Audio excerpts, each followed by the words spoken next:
बिस्मिल्लाहिर्रहमानिर्रहीम।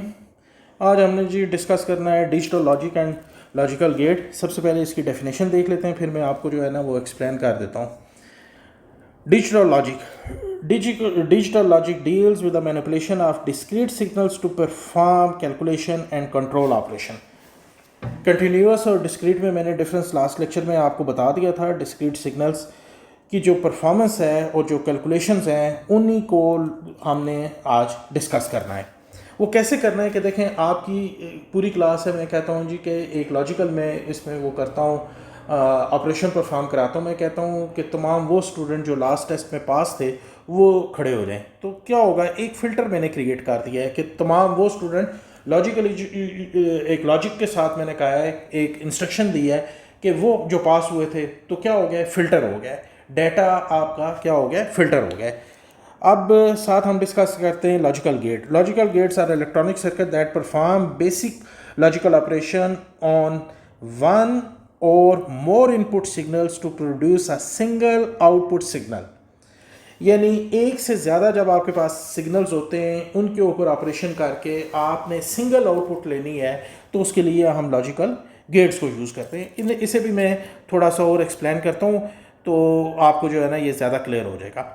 अब हम देखते हैं कि डिजिटल लॉजिक जो है ये एक ऐसा निज़ाम है कि जो ज़ीरो और वन यानी ऑन और ऑफ, जैसे स्विच आपका ऑन होता है या ऑफ होता है, उसकी मदद से फैसले करता है। और यही निज़ाम कंप्यूटर के अंदर सोचने और फैसले करने की बुनियादी इकाई है। यानी बेसिक जो है डिसीजंस जो हैं वो कंप्यूटर, क्योंकि वो आपको ऑलमोस्ट पता ही है कि या ज़ीरो पे वो करता है या वन पे स्मॉलेस्ट जो है इंफॉर्मेशन है उसे हम कहते हैं कि वो बिट है, जो कि ज़ीरो को स्टोर कर सकती है और यो या क्या करेगी, वन को स्टोर। आप इसके ऊपर जो डिसीजंस लेने हैं सारे कंप्यूटर ने वो किसके थ्रू करने हैं, या ज़ीरो पे या वन पे। अब लॉजिकल गेट्स क्या हैं जी? लॉजिकल गेट्स इलेक्ट्रॉनिक सर्किट जो बने होते हैं जो डिजिटल सिग्नल्स ज़ीरो या वन पर फैसला करते हैं और डिसीजन करते हैं, उन्हें हम कहते हैं कि ये हमारे पास लॉजिकल गेट्स हैं। बेसिकली इसमें क्या होता है कि आपने इनपुट करनी है, आउटपुट उन सिग्नल्स की मदद से आउटपुट होगी और फिर क्या होगा, कोई भी फंक्शन जो है वो क्या हो जाएगा, परफॉर्म हो जाएगा। तो ये बेसिकली हमारे पास जो है वो लॉजिकल गेट्स और लॉजिकल डिजिटल लॉजिक और लॉजिक गेट्स को हमने थोड़ा सा डिस्कस किया है जी। अब इसके साथ साथ हम आगे एक और चीज़ देखते चलें जी, क्या उसे कहते हैं, वो ये है कि डिजिटल लॉजिक जो है ये बेसिकली जितनी भी आपकी डिवाइसेस हैं, कौन कौन सी डिवाइसेस हैं आपके पास डिवाइसेस हैं जी, क्या उसे कहते हैं, तमाम डिवाइसेस हैं आपके पास। कैलकुलेटर हो गया है, कंप्यूटर हो गया है, डिजिटल वॉचेस हैं, ये यूज़ करती हैं, क्रिएट करती हैं डिजिटल सर्किट्स और वो कंसिस्ट होते हैं large number of logical gates के ऊपर जी। तो इन्हीं की मदद से हम क्या करते हैं जी, क्या उसे कहते हैं, तमाम अपने जो ऑपरेशंस वगैरह हैं, तमाम हमारा जो काम है वो सारा का सारा हमारा इन्हीं की बेस के ऊपर काम करता है जी। अब हमने आगे एक्सप्लेन करना है जी कि ये बेसिकली जो गेट्स हैं ये तीन तरह के हैं जी। एक एंड गेट है, एक और गेट है और एक नॉट गेट है। बाकी गेट्स जो हैं वो भी हम साथ पढ़ेंगे। अब एक तो आपको गेट की जो एंड गेट है इसकी डायग्राम आपको क्लियर होनी चाहिए कि ये हमारे पास एंड गेट की डायग्राम है जिसमें दो इनपुट्स हैं, एक एक्स है और दूसरी क्या है जी, वाई है। इनको हम वो कर रहे हैं जी, इनपुट दे रहे हैं उसी तरीके से जैसे बल्ब आप ऑन करते हैं तो स्विच को आप ऑन ऑफ करते हैं, ठीक है। तो ये तो जब इसमें करंट पास हो रहा होगा, हमने लास्ट टाइम डिस्कस किया था, तो इसकी वैल्यू 1 हो जाएगी, जब करंट पास नहीं हो रहा होगा तो 0 हो जाएगी। और इसकी जो वो है जी, ये इन ट्रू वैल्यूज़ को जो मैथमेटिकली हम जो एक्सप्रेशन के साथ वो इसे शो करेंगे वो हम ये कहते हैं जी कि f जो है हमारे पास f is equal to x and y। And के लिए हम जो है f is equal to dot डाल देते हैं जी एंड के फंक्शन के लिए। अब इस टेबल को समझने के लिए हम ये करते हैं जी कि ये वाला जो डायग्राम है इसे हमने समझना है तो एक एग्जांपल लेते हैं हम कि हमारे पास एक जॉब है, उस जॉब के लिए हम कहते हैं कि मिनिमम क्वालिफ़िकेशन जो है ना वो कंप्यूटर होनी चाहिए और साथ इंटरमीडिएट हो। दोनों क्वालिफ़िकेशंस क्लियर होंगी तो हम कहते हैं कि हम जॉब ऑफ़र करेंगे। तो यहाँ पे देखते हैं कि इस डायग्राम को समझाने के लिए मैं एक्सप्लेन कर रहा हूँ कि आपने कंप्यूटर किया हुआ है, नहीं। आप इंटरमीडिएट हैं, नहीं। तो जॉब आपको मिलेगी, नहीं। कंप्यूटर आपने नहीं किया है, सेकंड में इंटरमीडिएट आप हैं, जॉब आपको नहीं मिलेगी। कंप्यूटर आपने किया हुआ है, इंटरमीडिएट आप नहीं हैं, जॉब आपको नहीं मिलेगी। आपने कंप्यूटर भी किया हुआ है, आप इंटरमीडिएट भी हैं, you will get the job. यानी जब दोनों वैल्यूज़ इनपुट हैं, उनमें 1 1 है, तो तब आपकी कंडीशन क्या हो रही है, वो ट्रू हो रही है। और फिर इस शेप में आप जो है ना वो ले रहे हैं आउटपुट आपको, और बाकी तमाम सूरतों में वैल्यू इसकी क्या है जी, 0 है। सेकंड जो हमारे पास वो गेट है वो है और गेट। इन सर्किट की बेस के ऊपर जब आप कीबोर्ड से ए बी और कोई आप जो है ना की प्रेस करते हैं, इन सर्किट की बेस के ऊपर, इन गेट्स की बेस के ऊपर आउटपुट जो है वो आगे 0 और 1 में कन्वर्ट होती है, जिसमें हमने डिसीजन लेने होते हैं और उन डिसीजंस के बेस के ऊपर ही आपके कैलकुलेटर, कंप्यूटर, डिजिटल वॉच, ये तमाम चीज़ें चलती हैं जी। और गेट, अब और गेट में क्या है जी, और गेट में अगर दोनों में से एक कंडीशन भी ट्रू होगी तो हमारा रिजल्ट जो है वो क्या हो जाएगा, ट्रू हो जाएगा। और इसकी डायग्राम थोड़ा सा कर्व, ये दो वैल्यूज़ हैं एक्स और वाई, तो ये वेरिएबल्स की वैल्यूज़ की जगह यहाँ पे आप ए और बी भी लिख सकते हैं, कोई भी वैल्यूज़ लिख सकते हैं जी। अच्छा, पहली वैल्यू वही हम एग्जांपल लेंगे इसे याद करने के लिए। आप इंटरमीडिएट कंप्यूटर आपने नहीं किया हुआ, इंटरमीडिएट भी आप नहीं है, जॉब आपको नहीं मिलेगी। आपने कंप्यूटर नहीं किया हुआ है लेकिन आप इंटरमीडिएट हैं, तो you will get the job. आपने कंप्यूटर किया हुआ है, आप इंटरमीडिएट नहीं है, you will get the job. आपने कंप्यूटर भी किया है, इंटरमीडिएट भी हैं, you will get the job. आप देखें कि 3 केसेस हैं कि जिनमें आपको जॉब मिल रही है। यानी अगर दोनों कंडीशंस में से एक कंडीशन भी ट्रू हो जाती है तो आपका रिजल्ट जो है वो क्या आ जाता है, 1 आ जाता है। तो ये आपके पास क्या है जी, सेकंड उसमें है। लेकिन इसे हमने जो इक्वेशन को शो करना है वो हम लिखेंगे f is equal to X plus Y. तो ये जो हमने प्लस का वो है जी साइन है, इसकी मदद से इसे हमने डोनेट की, इसे वो किया है, एक्सप्लेन किया है ठीक है हमने। थर्ड हमारे पास है नैन गेट। अब नैन गेट क्या है जी, नैन गेट को हम थोड़ा सा पढ़ लेते हैं जी। नैन गेट क्या है, NAND gate combine the AND NOT gate. यानी नॉट एंड गेट होगा तो उसमें क्या हो जाएगा, हमारे पास नैन गेट हो जाएगा। यानी ये एंड गेट हमारे पास, ये हमारे पास एंड गेट था, जहां पे इसकी वैल्यूज क्या हैं जी, इसे हम नॉट कर देते हैं। तो नॉट आपका क्या मतलब पता है कि जहां पे 0 है यहाँ पे 1 1 1 0। अब ये देखें कि ये और ये वैल्यू बराबर है, तो नॉट एंड हमारे पास क्या हो गया है, नैन गेट हो गया है जी। अच्छा, नेक्स्ट हमारे पास आ गया है नॉर गेट। तो सेम ये और गेट है हमारे पास, जहाँ पे इसकी वैल्यू 0 है उसे हमने 1 कर दिया, जहाँ पे 1 है उसे हमने 0 कर दिया। तो ये देखें जी हमारे पास ये और ये बराबर हो गया। ये नॉर गेट हमारे पास ऑलरेडी क्या हो गया है, जहाँ पे वैल्यू हमने 0 थी वहाँ पे 1 आ गया है। और इसकी इक्वेशन हमने क्या लिख दी है, f is equal to X plus Y whole bar. Whole bar क्यों किया है, क्योंकि ये नॉट है हमारे पास। नॉट जब भी हम करते हैं तो उसके ऊपर हम बार लगा देते हैं जी। तो ये हमारे पास आ गया है नॉट 9 गेट, नॉट गेट। अब हमारे पास नेक्स्ट है, हमारे पास वो है जी और गेट, नॉट गेट। अब नॉट गेट को हम देखने लगे हैं जी कि नॉट गेट को हमने करना है जी, एक्सप्लेन करना है। तो नॉट गेट हमारे पास क्या आएगा, नॉट गेट बिल्कुल सिंपल है हमारे पास। सिंपल इस सेंस में है कि नॉट गेट में हमने जहाँ पे वैल्यू हमारे पास ज़ीरो है अगर x की वैल्यू, तो हम ये अगर x बार करेंगे तो ये 1 हो जाएगी, और जहाँ पे हमारे 1 है x की वैल्यू वहाँ पे क्या हो जाएगी, 0 हो जाएगी। यही हमारे पास जो है वो नॉट गेट है। और वेरिएबल आप चेंज कर सकते हैं, x की जगह आप क्या कर सकते हैं, y कर सकते हैं, और y की जगह क्या आप कर सकते हैं जी, आप x कर सकते हैं। तो ये हमारे पास नॉट गेट आ गया जी। ये हमारे पास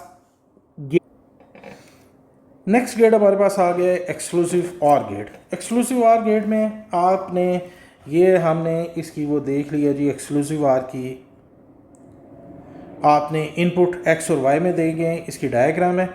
अब इसमें जो सबसे इम्पोर्टेंट बात है वो ये है जी कि ये अगर इनपुट दो जो हैं ये आपस में डिफरेंट होंगी, यानी ये 0 और यहाँ पे 1 हो, दोनों कम्बिनेशन चेंज है, अपोजिट हैं, तो तब हमारे पास आउटपुट में क्या आएगी, 1 आएगी।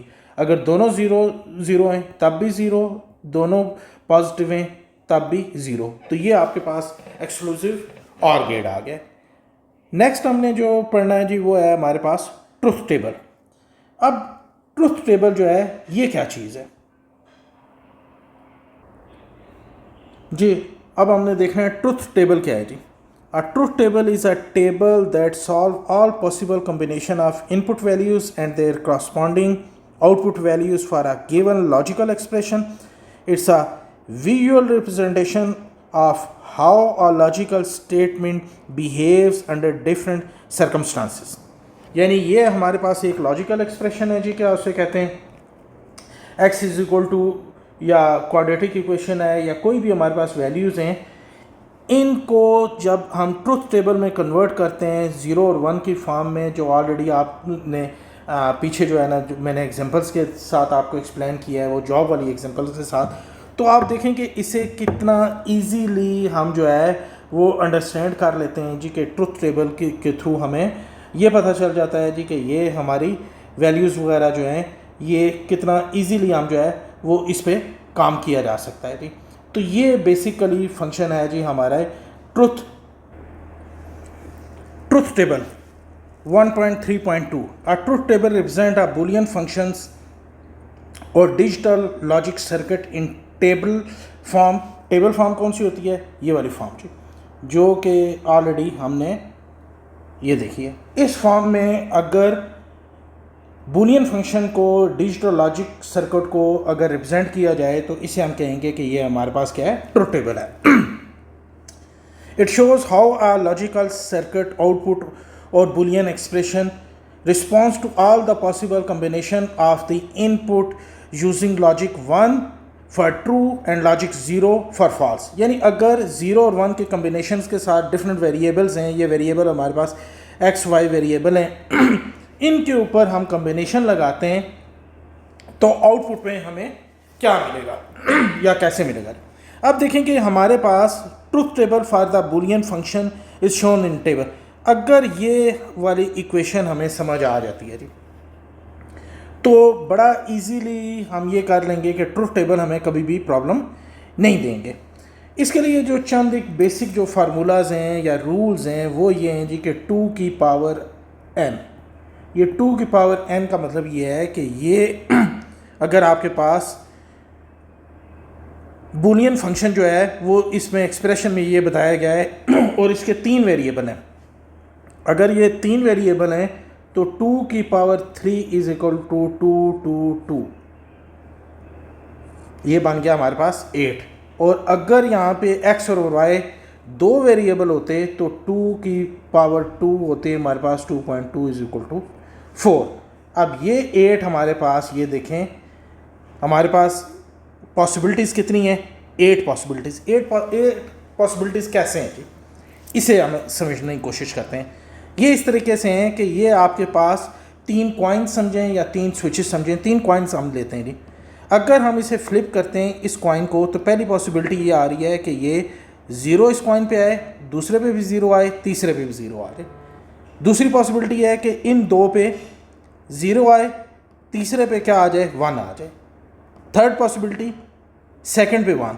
फिर क्या पॉसिबिलिटी है जी कि पहले पे 0 बाकी 2 पे क्या आ जाए, 1 आ जाए। फिर क्या है, पहली पॉसिबिलिटी 1 और बाकियों पे क्या आ जाए 0। अभी तक मैं x, y, z ये 3 वेरिएबल्स को डिस्कस कर रहा हूँ। ठीक, अब ये आउटपुट जो हमारी आती है ये 3 वेरिएबल्स के हैं, या इनके टेबल बनाने की जो एक छोटा सा वो फार्मूला है, वो ये फार्मूला है हमारे पास कि अगर 2 वेरिएबल्स होंगे x और y, तो हम क्या करेंगे 0 0 1 1 0 1 0 1, ये हमारे पास बनेगी जी। ठीक है, और अगर हमारे पास ये वेरिएबल्स ज़्यादा हैं, 4 है, तो फिर हमने क्या करना है, फिर हमने ये करना है जी कि देखें 4 टाइम इसे पहले 0 0 0 0 लिख देना है हमने, और फिर 1 1 1 1, फिर 2 टाइम 0 2 टाइम 1, 2 टाइम 0 2 टाइम 1, फिर 0 1 0 1 0 1 0 1। तो ये आपको टेबल में 3 वैल्यूज़ के साथ आपने 3 वेरिएबल्स के साथ आपने वैल्यूज़ लगा दी। एक्स बार जहाँ पे 0 है उसकी वैल्यू हमने एक्स बार से 1 कर दी, जहाँ पे 0 है 1 कर दी, 0 है 1 कर दी, जहाँ पे 1 है वहाँ पे क्या कर दी 0 0 कर दी। और वाई बार नहीं था हमारे पास इस इक्वेशन में, इसलिए हमने जी बार के डायरेक्ट कर दिया जी 0 1 0 1। तो ये हमें पता चल गया है कि एक्स बार से क्या हुआ है, जहाँ पे 0 है वहाँ पे 1। अब हमने इस एक्सप्रेशन को सॉल्व करना है, तो सॉल्व करने के लिए हमारे पास ये देखें कि इनके अंदर जो हमारे पास डॉट है, और डॉट का क्या था, हमारे पास कौन सा गेट है, एंड गेट। ठीक है, और एंड गेट में हमने क्या डिस्कस किया था कि दोनों वैल्यूज़ अगर ट्रू होंगी तो रिजल्ट हमारे पास ट्रू होगा जी। तो यहाँ पे x और y, तो ये x है हमारे पास और ये y है हमारे पास। 0 0 हमारे पास क्या आ गया है 0, और z बार में 1 है, तो ये आउटपुट में हमारे पास क्या आ गया है 0। फिर इसके बाद x y आप देखें 0 0 0 है हमारे पास जो आपके पास रिज़ल्ट आया है, और z में हमारे पास क्या है जी 0, रिज़ल्ट हमारे पास 0। फिर हमारे पास जो है ना x बार में x y 0 1 0 और z भी 0 0। ठीक है, ये सारे कॉम्बिनेशन चलते रहे। देखें x y हमारे पास क्या है जी 1, और सेम आप ये देखें कि z बार भी हमारे पास 1 है। तो जब ये दोनों को कंडीशंस क्या है, एंड गेट में हमारे पास ट्रू थी, तो ये 1 आ गया हमारे पास, लास्ट में फिर 0 हमारे पास आ गए। तो ये हमने सॉल्व कर लिया। नेक्स्ट हमने x y z को उसी तरीके से करना है जी कि जब तक वैल्यूज़ 1 नहीं होगी उस वक्त है। तो यहाँ पे आप ये देखें कि ये सिर्फ वैल्यू एक ही, ये वाला जो लास्ट हुआ है इसमें वैल्यूज़ हैं, अदरवाइज़ 0 0 0 इधर भी 0 0 आएगा, 0 0 0 0 1 0 0 1 0 और ये भी 0, सेम में 1 1 1, ये हमारे पास वैल्यू आ गई थी।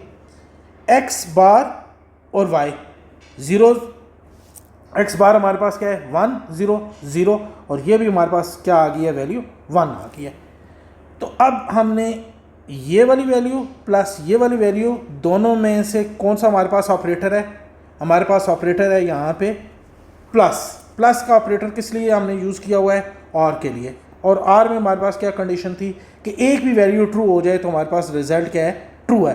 तो अच्छा देखें जी, हमारे पास जो वैल्यूज़ आ चुकी हैं वो x y z की वैल्यू आ गई है, x y z की आ गई है, x बार y की आ गई है। अब इक्वेशन जो हमारी है ये भी हमें वैल्यू पता चल गई है, ये भी पता चल गई है, ये भी है। अब इनके दरमियान में ये देखें कि ये हमारे पास ऑपरेटर है और ये भी हमारे पास प्लस का ऑपरेटर है। और जब प्लस का ऑपरेटर हो तो हमारे पास जो बनेगा, क्या उसे कहते हैं, गेट, वो कौन सा बनेगा, और गेट। अब और गेट की कंडीशन हमें पता है जी कि दोनों में से एक भी वैल्यू ट्रू होगी तो क्या होगा, इनपुट में से जहाँ पे एक भी वैल्यू वो ट्रू है तो रिज़ल्ट में हमारे पास क्या आ जाएगा, ट्रू आ जाएगा। अब हम देखते हैं जी कि इनमें से 0 0 0, तो रिज़ल्ट हमारे पास क्या आ गया है 0। फिर 0 0 0 0 0 0 1। अब यहाँ पे देखें कि एक कंडीशन हमारे पास ये वाली जो है वो क्या होगी है, ट्रू है। तो और गेट में कहीं भी एक वैल्यू भी ट्रू है तो रिजल्ट हमारे पास क्या है, ट्रू। 0 0 0 0 0 0 0 1 हमारे पास क्या आ गया, 1, एक वैल्यू हमारे पास ये वाली ट्रू आ गई है, आउटपुट में भी हुआ है। फिर तीनों वैल्यू 0 0 आ गया, फिर तीनों वैल्यू 0 0, ये हमारे पास दोबारा एक वैल्यू कौन सी आ गई है, ट्रू है, दोनों वैल्यू 0 हैं।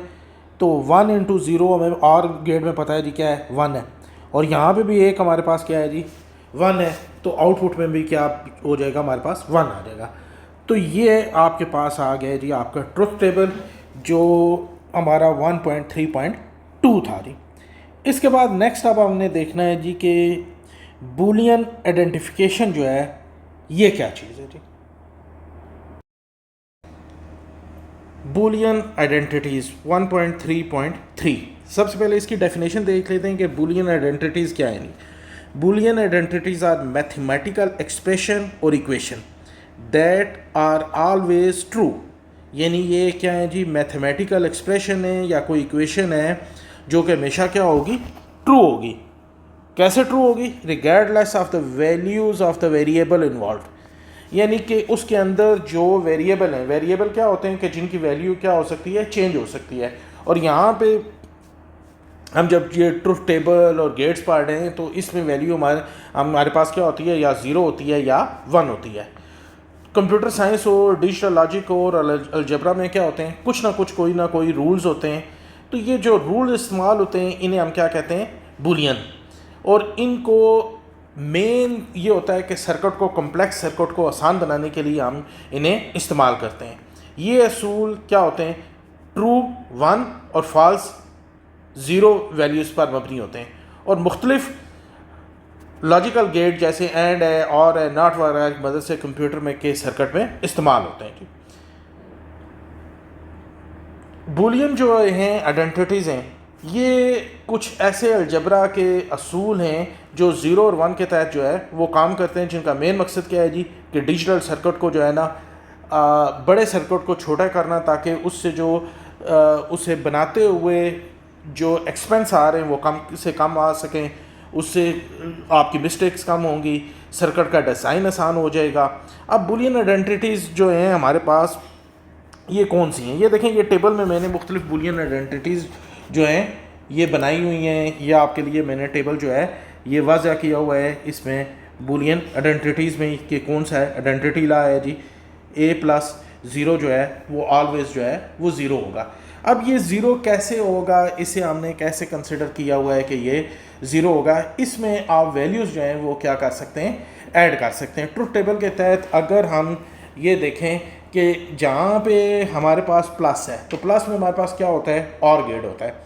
और गेट में अगर हम ये करें जी कि और गेट में कोई भी वैल्यू हो, उस वैल्यू को हम ऐड करें तो वो क्या होगी, यानी और गेट का जो हमारे पास वो था बेसिक रूल था, उसमें एक कंडीशन जो है वो ट्रू होनी चाहिए थी। तो वो ट्रू कैसे होगी, आए ये चीज़ अब हम देखते हैं जी। फर्स्ट आइडेंटिटी जो हमारे पास है, sum of anything and 0 is the same as the original anything. अब ये देखें कि अगर हम इस एक्सप्रेशन के तहत देखें तो ये हमारे पास जो है ये और गेट है।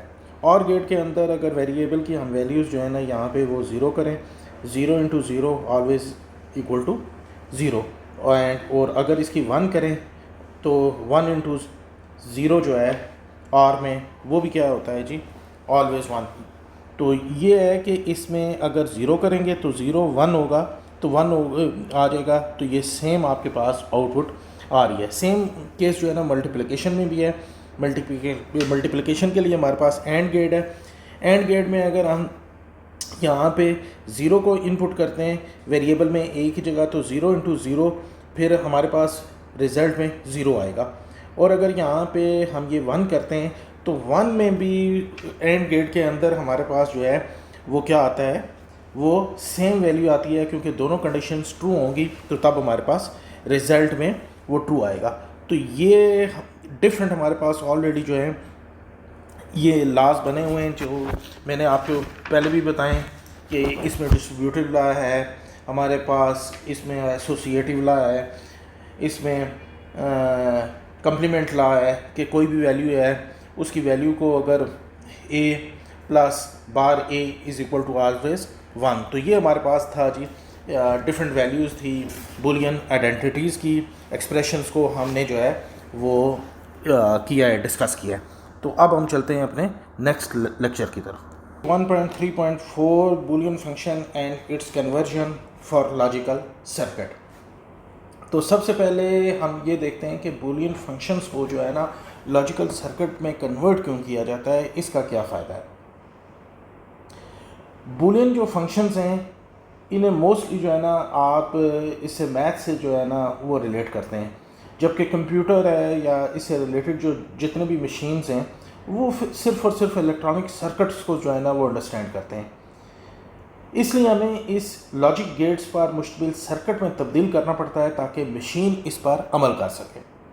यानी दोबारा मैं एक्सप्लेन कर रहा हूँ कि मैथ्स की तो इक्वेशन है और कंप्यूटर किस चीज़ को समझता है, सर्किट्स को। अब इस लॉजिक को सर्किट में कन्वर्ट करेंगे तो तब जो है कंप्यूटर जो है ना वो कोई डिसीजन लेगा, और कंप्यूटर का डिसीजन किसके ऊपर होता है कि ये इक्वेशन ट्रू है या फॉल्स है। तो इसे हम जब वो इस्तेमाल करते हैं तो कम तवानाई और फिर उसके साथ साथ जो है ना अच्छा जो हमारा वो सर्किट बनेगा, उससे क्या होगा कि आउटपुट भी हमारी बेहतर आएगी। और जब हम ये सर्किट बनाते हैं तो वो ट्रुथ टेबल के मुताबिक हर इनपुट के उसके अगेंस्ट जो है वो हमें रिज़ल्ट परफॉर्म करते हैं जी। तो अब हम एक सर्किट एक इक्वेशन लिखते हैं। इस इक्वेशन में हम ये देखते हैं कि हमारे पास डिफरेंट ऑपरेटर्स बुलियन एक्सप्रेशन एक लिखते हैं कि f इज़ इक्वल टू, और इसका फिर हम जो है एक सर्किट बनाते हैं जी। ये देखें मैंने लिखा है जी f is equal to A B bar plus A bar B. अब इसमें हमारे पास ए और बी जो हैं ये हमारे पास क्या आ गए, वेरिएबल हैं। ये ए और बी वेरिएबल है और ये प्लस ऑपरेटर है, ये इसकी ब्रैकेट्स हैं, ये और पूरा का पूरा हमारे पास ये एक एक्सप्रेशन आ गया जी। अब इस एक्सप्रेशन की मदद से हमने क्या ड्रा करना है, हमने एक सर्किट ड्रा करना है। तो सर्किट को ड्रा करने के लिए इस इक्वेशन के मुताबिक हमने जो दो वेरिएबल्स हैं, सबसे पहले हम इन दो वेरिएबल्स को जो है ना वो ड्रा करते हैं। पहला वेरिएबल हमारे पास था ए, तो हम ये करते हैं जी कि ए को ड्रा करते हैं कि ए हमारे पास ये वैल्यू हमारे पास ए की आ गई है जी, और ये वैल्यू हमारे पास क्या किसकी आ गई है, बी की आ गई है। अच्छा, इसके बाद हमने दोनों को फ़ौरन ही, क्योंकि इस वेरिएबल के अंदर हम ये देखेंगे कि इस इक्वेशन के अंदर हमारे पास ए बार भी अवेलेबल है और बी बार भी अवेलेबल है, तो दोनों को हम क्या करते हैं, कन्वर्टर लगाते हैं। अब जब कन्वर्टर हमने लगा दिया तो ये वैल्यू बन गई है ए बार और ये वैल्यू बन गई है हमारे पास बी बार, यानी दोनों की वैल्यू हमारे पास ए बार की और बी बार की वैल्यूज़ हमारे पास आ गई हैं। अब हमने सॉल्व करनी है फर्दर इक्वेशन। तो इस इक्वेशन को सॉल्व करने के लिए हम ए और बी बार को देखते हैं कि इसे हमने कैसे सॉल्व करना है। तो ये देखें कि ये ए वाली लाइन जा रही है, तो सबसे पहले हमने ये करना है जी कि यहाँ से हमने एक इनपुट ली है और ये इनपुट हमने दे दी है ए को, तो ये हमारे पास बन गया है जी ए। ठीक है, अब हमें बी बार चाहिए, तो बी बार की ऑलरेडी हमारे पास ये वाली लाइन अवेलेबल है, ये आ गया। अब इन दोनों के दरमियान में आप ये देखें कि हमारे पास इन दोनों के दरमियान में क्या है जी, डॉट है, और जब भी डॉट आ जाए हमारे पास, तो डॉट के लिए हमारे पास कौन सा गेट होता है, एंड गेट। तो एंड गेट में हमारे पास क्या पता है हमें कि कंडीशन हमारी क्या होगी, एंड गेट में दोनों कंडीशंस ट्रू होंगी, तो हमारे पास रिज़ल्ट जो है वो क्या आएगा जी, ट्रू में आएगा। तो ये हमारे पास पहली ये वाली सॉल्व हो गई है ए बी बार। ठीक है जी, इसे हमने सॉल्व कर दिया। अब हमने सेकंड ए बार की तरफ जाना है। तो ए बार को देखें कि ये हमारे पास है, इसे मैं थोड़ा सा टर्न कर लेता हूँ ताकि ये एक्सप्रेशन ना जाए जी हमारा कि ये उस वहीं से हमने इसे इंटरसेप्ट किया है जी। तो इसके बाद हमने दोबारा जो है ये ए बार है, ये ए बार को हम आगे लेके सेकेंडली हमारे पास बी है, तो बी को डायरेक्ट हमने यहाँ से लिया, ये बी आ गया हमारे पास, ये हमारे पास बी का गेट बन गया जी हमारे पास। एक और हमने गेट कौन सा बना दिया, एंड गेट। और एंड गेट में मैंने बड़ी दफ़ा बताया आपको कि दोनों वैल्यूज़ ट्रू होंगी तब हमारे पास रिज़ल्ट ट्रू में जाएगा। तो ये हमारे पास बन गया जी ए बार बी। अब ये देखें कि इस इक्वेशन के मुताबिक हमारे पास ये दरमियान में जो ऑपरेटर है ये कौन सा है, प्लस का ऑपरेटर है। और प्लस का ऑपरेटर जहाँ पे होगा वहाँ पे हमने कौन सा गेट इस्तेमाल करना होगा, हमने और गेट इस्तेमाल करना होगा। और गेट की हमारे पास जो वो है जी, क्या उसे कहते हैं, कंडीशन है, वो ये कंडीशन है हमारे पास कि हमने दोनों इनपुट में से एक भी कंडीशन और गेट में अगर वो ट्रू होगी तो रिज़ल्ट हमारे पास क्या आ जाएगा, ट्रू आ जाएगा। तो अब हमारे पास देखें कि ये बन गया है ए बी बार प्लस इस गेट की वजह से हमने ये जो वो किया है, ये प्लस इस वजह से मैं और गेट की वजह से लिख रहा हूँ, और ये ए बार बी। तो ये हमारे पास ये एक इक्वेशन जो है वो बुलियन की वो कन्वर्ट हो गई है सर्किट में। अच्छा, नेक्स्ट हमारा टॉपिक है के map. It provides a simple method to simplify Boolean functions. When a simplified Boolean function is converted into a logical circuit, it requires less number of gates and hence cost less. कि आपने अपने जो काम है उसको आसान करने के लिए जब आपने जो कॉम्प्लेक्स किस्म के सर्किट थे उनको आपने सिंप्लीफाई करना है, तो उसके लिए हम क्या करते हैं, ये एक मेथड है जिसके तहत हम इस्तेमाल करते हैं के मैप। ये एक आसान के मैप के वो मेथड है जिसे विजुलाइज करके हम इसे सिंप्लीफाई कर सकते हैं। सिंपल होता है, एरर्स की बचत होती है, सर्किट डिज़ाइन करने में वो जो है ये मदद दे देता है हमें, जिसकी वजह से सर्किट के ऊपर जो कॉस्ट है वो भी कम आ जाती है, टाइम सेविंग है, और जो 3 या 4 या 5 या 6 वेरिएबल्स हैं उनको सॉल्व करने के लिए इंतहाई आसान मेथड है जिसके थ्रू हम इसे इस्तेमाल कर सकते हैं जी।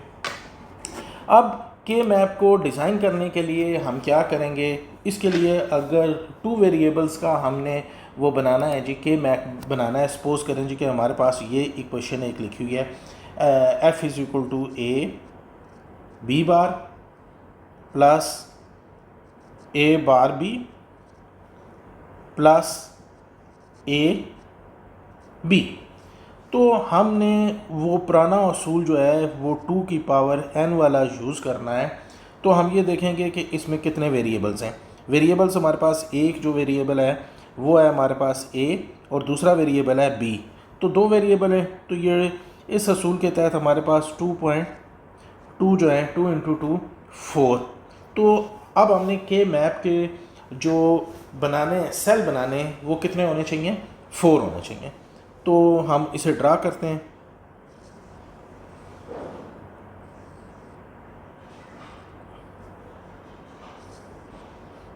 अच्छा, इसको ड्रा करने के लिए जो बेसिक असूल है हमारे पास, ये ए बार हमने यहाँ पे लिखना है और बी बार यहाँ पे हमने लिखना है। फिर ये हमारे पास ए है और सेकेंडली हमारे पास बी है। अब ये देखें कि जब हमारे पास गेट को हम डिस्कस कर रहे थे तो 2 वेरिएबल्स थे, तो उनकी पॉसिबल वैल्यूज़ को हम जब वो कर रहे थे तो वो हम करते थे 0 0 0 1 1 0 1 1। सेम यही वही पैटर्न है। इसमें हम ये देखें कि ये देखें, ये मैंने लिख दिया है A bar B bar A B bar A bar B और मैंने लिख दिया है ए बी। अब इनकी अगर वैल्यूज़ को आप देखें ए बार बी बार, तो वही हमारे पास 0 0 जो वैल्यूज़ हैं हमारे पास वही आ गई हैं। ठीक, अब इसके बाद हमने इसका देखना है कि सेकंड जो है स्टेप देखना है कि सेकंड स्टेप में हम क्या करेंगे कि हमारे पास इस इक्वेशन में जो जो वैल्यूज़ हैं, यानी ये देखें, ये मैंने दोबारा ये टेबल बना दिया और इस टेबल के अंदर हम ये देखेंगे कि इस इक्वेशन के अंदर ये ए बी बार कहाँ है। तो ए बी बार हमारे पास ये था, ये मैंने लिख दिया 1। ए बार बी है 1, फिर हमारे पास क्या है ए बी, तो ए बी हमारे पास ये था। तो यहाँ पे मैंने दोबारा क्या लिख दिया जी 1 1 लिखने के बाद ये स्टेप 2 हो गया हमारे पास। इसके बाद स्टेप 3 में हमने ये करना है जी कि इसके पेयर्स बनाने। ये इसी तरीके से आप यहाँ पे अगर ए बार ए लिखना चाहें तो अब पेयर हमारे पास ये बन रहे हैं, ये एक पेयर बन गया, ये बन गया, डायगोनल पेयर हमारे पास नहीं बनेगा। तो ये हमारे पास आ गया इसका स्टेप 2। जब स्टेप 2 हमारे पास आ गया है तो अब हमने स्टेप 3 में ये करना है कि हमने जहाँ जहाँ हमारे पास ये इनकी वैल्यूज़ हैं इन्हें हमने चेक करना है कि हमने कैसे जो है इसे नेक्स्ट स्टेप की तरफ। अच्छा, नेक्स्ट स्टेप में हम ये कर रहे हैं जी कि ये देखें कि ये हमारे पास जो पेयर बना था ये वाला पेयर, हमने इसे F1 के नाम से जो है ना वो कर देते हैं कि ये हमारे पास है F1 अपनी आसानी के लिए। देखें 1 है हमारे पास ए बार बी और प्लस हमने ये किया ए बी। अब ये हमारे पास है। अब F1 को हम इसको क्या कर लेते हैं, थोड़ा सा सिंप्लीफाई कर लेते हैं F1 को। तो सिंप्लीफाई करने के लिए हमारे पास बी दोनों में से कॉमन है, ए बार प्लस हमारे पास क्या आ गया ए। अब ऑलरेडी हमने डिफरेंट जो है आपको पता ही है जी कि ये आइडेंटिटीज़ लाज वगैरह हमने वो किए हुए हैं। तो इसे हम वो करते हैं जी, सॉल्व करते हैं। ये ऑलवेज इक्वल टू 1 है हमारे पास, तो हम करते हैं कि बी ए बार प्लस ए हमारे पास 1 है, तो ये 1 आ गया हमारे पास, ये आ गया हमारे पास बी। तो ये हमारे पास F1 की वैल्यू हमारे पास आ गई है बी। अब हम नेक्स्ट सॉल्व करते हैं जैसे F2 को। तो F2 को हमने देखें जी कि हमारे पास है ये वाला ए बी बार और साथ ही हमारे पास है प्लस ए बी। तो इसमें से भी हमने क्या करना है कि इसमें से हमने कॉमन ले लिया ए को। जब ए को हमने इसमें से कॉमन लिया तो ये हमारे पास बन गया है बी बार प्लस बी। मैं यहाँ पे दोबारा इसे वो कर देता हूँ ताकि ये आपको नज़र आए।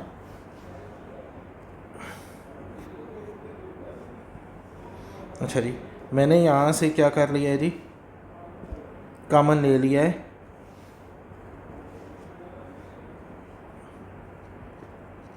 ए को, तो ये मेरे पास आ गया है बी बार प्लस बी। तो ये पहले ही हमने वो क्लियर कर चुके थे कि बी बार प्लस बी हमारे पास क्या आएगा, हमेशा वो हमारे पास 1 है। तो ये हमारे पास आ गया है ए। अब ये हमारे पास आ गए हैं जी, आपके पास इक्वेशन सॉल्व हो चुकी है F1 की भी, और इसके साथ साथ हमारे पास F2 की भी इक्वेशन सॉल्व हो चुकी है। तो हम नेक्स्ट ये करेंगे कि इन दोनों इक्वेशन को F इज़ इक्वल टू हम कहते हैं कि F1 प्लस F2 है हमारे पास, यानी दोनों को जब हम ऐड करेंगे स्टेप 4 में तो इन दोनों को हमने क्या कर दिया है F1।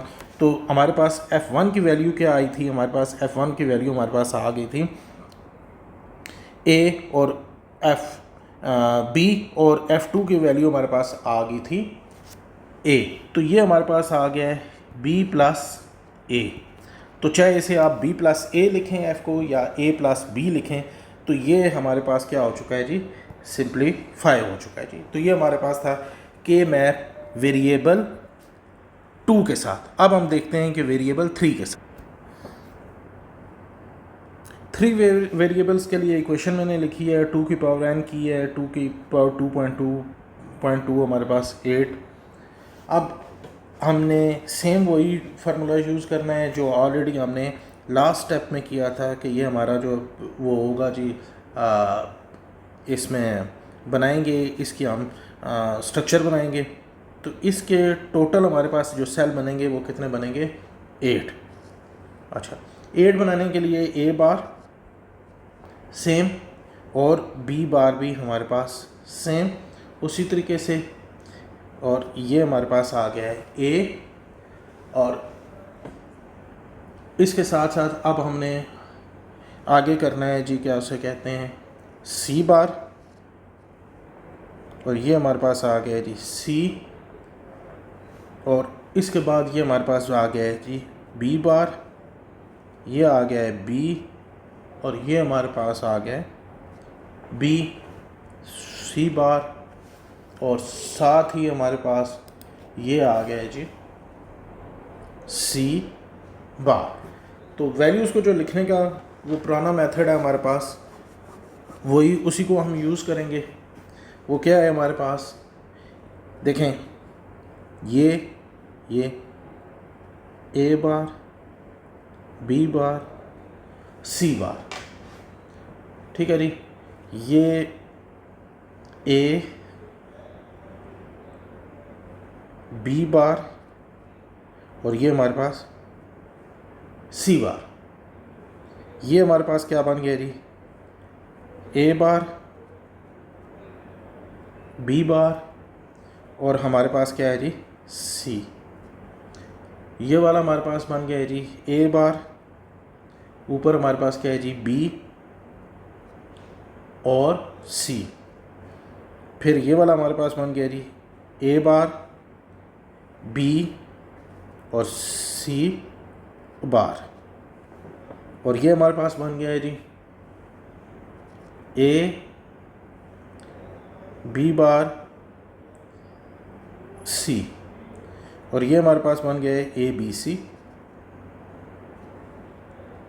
और ये हमारे पास बन गया है ए बी सी बार। अच्छा, नेक्स्ट हमने क्या करना है, नेक्स्ट ऑलरेडी हमने वो डिसाइड किया हुआ है कि जहाँ पे इस इक्वेशन के मुताबिक वैल्यूज़ आएंगी वहाँ पे हम 1 जो है वो लिख देंगे। अच्छा, स्टेप 2 में हमने ये देखना है जी कि इक्वेशन के मुताबिक हमारे पास ए बार बी सी कहाँ है जी। ए बार बी सी ये है, यहाँ पे हमने 1 कर दिया है। A bar B C, A bar B C, A bar B C हमारे पास यहाँ पे है, ये भी हमने 1 रिप्लेस कर दिया जी। थर्ड है ए बी बार सी बार, बी बार सी बार हमारे पास है जी, ये यहाँ पे भी हमने 1 कर दिया। ए बी बार सी, ए बी बार सी ये हमारे पास यहाँ पे है जी। तो ये हमारे पास 1 की प्लेसमेंट हो गई है जी। अब हमने पेयर बनाने, ये देखें, एक पेयर हमारे पास ये बन गया है और एक ही पेयर हमारे पास ये बन गया स्टेप 2 में जी। स्टेप 3 में हमने क्या करना है, स्टेप 3 में हम ये करेंगे कि ये वाला हमारे पास F2 कह दें आप इसे, हमारे पास बन गया जी ए bar B C plus A bar B C बार। अब इन दोनों में से हमने कॉमन ले लिया है ए बार और बी को हमने क्या लिया है, कॉमन ले लिया है, यानी ये और ये। तो ये सी प्लस सी बार आ गया हमारे पास। सी प्लस सी बार ऑलरेडी हमने ये पहले से हमें पता है कि वो हमारे पास 1 है, तो हमने यहाँ पे 1 वैल्यू कर दिया है। 1 वैल्यू करने के बाद ये हमारे पास जो इसकी वैल्यू है वो आ गई है ए बार बी। इसके बाद हम ये करेंगे कि F2 के बजाय F3 हमने F3 में हमारे पास ये आ गए जी A B bar C bar plus A B bar C. इसमें से अब हमने कॉमन लेना है, तो कॉमन हमारे पास आ रहा है ए बी बार, तो ये हमारे पास आ गया है सी बार प्लस सी। तो ये ऑलरेडी हमें पता है जी कि ये हमारे पास किसके इक्विवेलेंट है, 1 के। तो ये हमारे पास आ गया है ए बी बार। तो F को हम डिनोट कर रहे हैं जी F2 प्लस F3। तो F2 हमारे पास आ गया है A bar B plus A B bar. ठीक है जी, ये हमारे पास सॉल्व हो गई है इक्वेशन। अब कॉस्ट भी कम हो गई है इसमें, और साथ साथ ये भी हो गया है जी कि हमारा सर्किट भी जो है ना, ये इतना बड़ा सर्किट जो था हमारे पास वो रिड्यूस होके वो कितना आ गया है, ये आ गया है। तो आउटपुट हमारे पास सेम है। तो यही के मैप के में हमें एडवांटेज था और इसका फ़ायदा था। टॉपिक की तरफ हैं जी,